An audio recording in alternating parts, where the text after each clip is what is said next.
Is an example of the revised part of the yield management. I think this part is really ridiculous. They give the example like Greek government offer a higher yield relative to other European countries. This higher yield incorporated actually is the probability of default. Say in the case of the Greek, go out of euro or broke down of euro union cooperation, the government would only offer the Greek currency instead of the euro. That would be worth much less than the current value of the euro. So the risk is come from of the shrinkage in the principal rather than the interest rate. The yield is such high, we can see here. And there's a relative mention about its euro swap, about floating rate and fixed rate. I think there's nothing relating to the floating and fixed.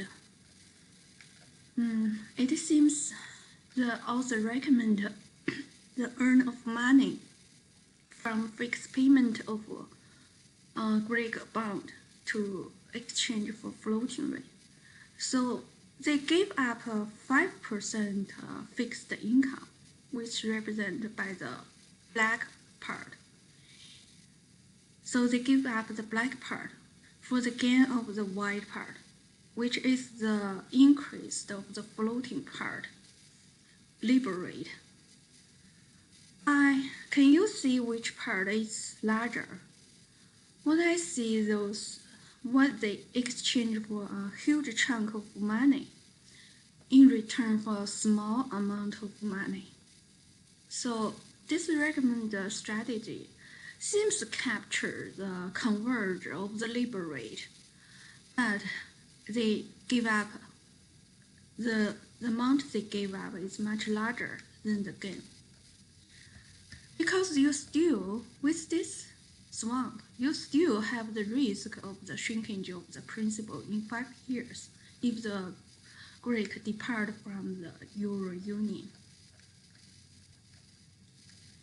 And the other point is ridiculous is the constant maturity implies to roll down return. Roll down return is candle return if you hold to the maturity, such as if you hold to 1 year. The constant maturity is assumed like if you don't exchange the bond to the money when it's due, but rolling down for another year. You cannot double count the income. You can either assume you're gonna get the money when it's mature, or you assume you roll down perpetually and count on the fluctuation of extended maturity date. You cannot cash out your bond on both maturity date.